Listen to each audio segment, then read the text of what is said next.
नमस्कार दोस्तों, कैसे हो आप सब। तो आज हम इस विषय में बात करेंगे बिहार बोर्ड एसएसटी एग्ज़ाम जो होने वाला है, उसमें एक विषय है इकोनॉमिक्स, मतलब एसएसटी के है जो कि है आपदा प्रबंधन एक पार्ट है, उससे हम उसको जानते हैं क्योंकि आपदा से भी रिलेटेड क्वेश्चन आते रहते हैं और पूछते भी हैं एग्ज़ाम बोर्ड में कि आपदा क्या है, आपदा के बारे में बताइए या संक्षिप्त में लिखिए, ये सब पूछते रहता है। तो वीडियो अच्छी लगेगी तो कृपया करके लाइक कीजिएगा, शेयर कीजिएगा और चैनल को सब्सक्राइब ज़रूर कीजिएगा। तो चलिए शुरू करते हैं। ये जो पाठ है आप प्राकृतिक आपदा का एक परिचय, इसको हम थोड़ा सा जानते हैं, एक नज़र में पूरा पाठ को समझते हैं। चलिए शुरू करते हैं। देखिए कि हर प्रकार की आपदाओं के लिए मनुष्य ही जिम्मेदार नहीं होता है। देखिए आपदा तो बहुत है, तो हर प्रकार के जो आपदा होते हैं उसके लिए मनुष्य जिम्मेदार नहीं होता है। कई भा कई कई भयावह आपदाओं के लिए प्रकृति जिम्मेदार होती है, जिसके आगे मनुष्य भी लाचार होता है। कुछ आपदा ऐसा भी होता है, भयावह भी होता है, जिसके लिए कौन जिम्मेदार होता है? प्रकृति जिम्मेदार होता है, जिसके लिए क्या होता है? मनुष्य जो होता है लाचार हो जाता है। जैसे कि बाढ़, हमारे बिहार में क्या आता है? बाढ़ आ जाता है। क्या है? एक प्राकृतिक आपदा है, जिससे हमारे बिहार भाइयों के किसानों के लिए क्या होता है? सारा फसल बर्बाद हो जाता है और क्या होता है? लाचार हम लोग हो जाते हैं। देखिए आगे है, जब किसी कारणवश प्राकृतिक व्यवस्था में व्यवधान उत्पन्न होता है तो वे व्यवस्था ही प्राकृतिक आपदा के रूप में प्रकट हो जाती है। क्या कर रहा है? जब किसी कारणवश प्राकृतिक व्यवस्था में व्यवधान उत्पन्न हो जाती है, व्यवधान मतलब कि प्राकृतिक आपदा जब उत्पन्न हो जाती है तो ये क्या कहलाता है? प्राकृतिक आपदा ही कहलाता है। और प्राकृतिक आपदाओं के रूप में बाढ़, सुखाड़, भूकंप, सुनामी, ये सब क्या है? विनाशकारी है। प्राकृतिक आपदा कौन कौन है? बाढ़, सुखाड़, भूकंप और सुनामी क्या है? विनाशकारी आपदा है। और इनके अलावा चक्रवात, ओलावृष्टि, हिमस्खलन जैसे घटनाएं भी प्राकृतिक आपदा के ही अंग है, लेकिन प्रभाव छोटे स्तर पर होता है। देखिए ये सब प्राकृतिक आपदा है, लेकिन जो इससे प्रभाव होता है छोटे स्तर पर होता है। अब एक एक जो आपदा है वो क्या है? भूकंप। ये क्या है? भूकंप जो है प्राकृतिक आपदा है। अब देखिए भूकंप क्या है। तो जब पृथ्वी में कोई कंपन होता है तो वही भूकंप कहलाता है। जब पृथ्वी के अंदर जो होता है, जो कोई कंपन होता है, जो प्लेट होता है वो टकराती है तो कंपन होता है, उसे क्या कहते हैं? भूकंप कहते हैं। जिसका मापन क्या होता है? एक्ट स्केल पर होता है। भूकंप किस पे मापा जाता है? तो एक्ट स्केल पर। याद रखिएगा, क्वेश्चन आएगा ऑब्जेक्टिव में कि भूकंप मापने वाली यंत्र को क्या कहते हैं? तो ऑप्शन में रहेगा एक्ट स्केल, इसको आप लोग सही कीजिएगा। और दूसरा आपदा है सुखाड़। क्या है? ये भी एक प्राकृतिक आपदा है। तो देखिए, जब औसत वार्षिक वर्षा मात्रा में 25% से अधिक की कमी आ जाती है तो उसे सुखाड़ की स्थिति मानी जाती है। जैसे कि औसत है कि हमारे यहाँ 40% वर्षा होगी, लेकिन उसमें से कम के क्या हो जाएगा? 25% या उससे अधिक कमी आ जाती है तो हम उसे क्या कहते हैं? सुखाड़ कहते हैं। जिससे किसान भाइयों का जो होता है, सबसे ज़्यादा तो किसान को ही नुकसान झेलना पड़ता है सुखाड़ में, क्योंकि उनका सारा फसल जो है सूख जाता है, ठीक से नहीं हो पाता है। अब देखिए उदाहरण के लिए 2008 की कोसी नदी की बाढ़ तथा 1934 का भूकंप प्राकृतिक आपदा के उदाहरण हैं।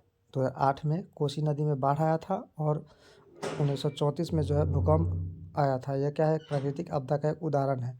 और कोसी की इसी विनाशशाली के कारण इसे बिहार का शोक कहा जाता है। क्वेश्चन आएगा दोस्तों कि बिहार का शोक नदी किसे कहते हैं? तो किसे कहते हैं? कोसी नदी को कहते हैं। ठीक, याद रखिएगा। आगे है, भारत के पर्वतीय क्षेत्रों में भूस्खलन और मृदा स्खलन जैसी घटनाएं अक्सर होती रहती है। भारत के जो पर्वतीय क्षेत्र है, जहाँ पर्वत है, वहाँ भूस्खलन और मृदा स्खलन जैसी घटनाएं अक्सर होती रहती है। आगे है, आपदाएं विकास कार्यों में व्यवधान उत्पन्न करती है, अतः उनका प्रबंधन अनिवार्य है। आपदाएं जो है क्या है? विकास के जो भी कार्य होता है उसमें क्या करता है? व्यवधान उत्पन्न करती है, अतः इसका क्या है? प्रबंधन करना, यानी कि इसका निवारण कैसे किया जाए यह अनिवार्य है। और आगे है, उत्तर बिहार के लोगों ने बाढ़ के अनुरूप ही जीवन शैली बना ली है। क्या है, उत्तर बिहार के जो लोग हैं बाढ़ बाढ़ के अनुरूप ही जीवन शैली बना ली है कि कैसे बाढ़ आएगा, कब आता है, उसके अनुसार ही बिहार के जो लोग हैं अपना जीवन शैली बना लिए हैं। और सुखाड़ के प्रबंध हेतु सामूहिक प्रयास के से कुएं तथा तालाब की खुदाई की जाती है। अब बाढ़ से तो क्या करता है, बाढ़ जैसे आता है उसके अनुरूप ही हम लोग क्या करते हैं, बिहार के लोग जीवन शैली बना लेते हैं। लेकिन सुखाड़ के जो अथी होते हैं प्रबंध, उसके हेतु क्या करते हैं, कुआं और तालाब की खुदाई की जाती है। और भूकंप के प्रबंध के लिए भूकंप निरोधी भवनों के निर्माण में वृत्ताकार या बहुभुजीय आकृति के बदले आयताकार अथवा वर्गाकार भवन आकृति का प्राथमिकता दी जाती है। देखिए, भूकंप में जो होता है, भूकंप के प्रबंधन के लिए भूकंपरोधी भवन बनाया जाता है। तो देखिए, वृत्ताकार या बहुभुजीय आकृति के बदले हम क्या करते हैं, भूकंपरोधी मकान कब कैसे बनाते हैं, आयताकार अथवा वर्गाकार भवन बनाते हैं, जो कि क्या होता है, भूकंप रोधी होता है। और इसी प्रकार से तटीय भागों में सुनामी की चेतावनी और प्रबंधन के लिए विशेष कार्य किए जाते हैं। मतलब ऐसे ऐसे जो होता है तटीय भागों में सुनामी की चेतावनी के लिए प्रबंधन के लिए क्या इससे भी और अधिक कार्य जो है किए जाते हैं। आगे देखते हैं।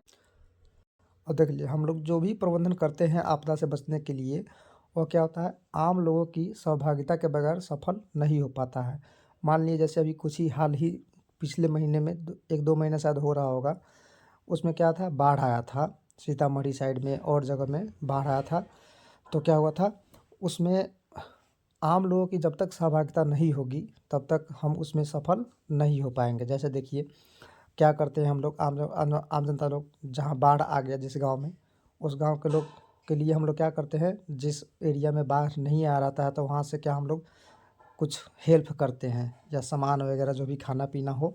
कुछ आप लोग देखे ही होंगे न्यूज़ में कि जिस जगह पे बाढ़ आया हो वहाँ एम्बुलेंस और सरकारी योजना चला जाती है, जैसे कि भोजन वगैरह कराया जाता है। आपदा प्रबंधन आगे है, आपदा प्रबंधन का मूल्य उद्देश्य अपने आसपास घटने वाली घटनाओं की पूर्व जानकारी लोगों को देनी होती है।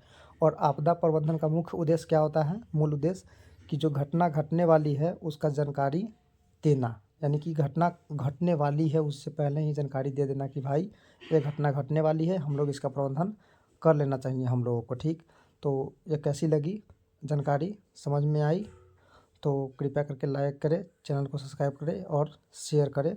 मिलते हैं अगले टॉपिक में इसी पे ऑब्जेक्टिव क्वेश्चन के साथ। ठीक ना, धन्यवाद।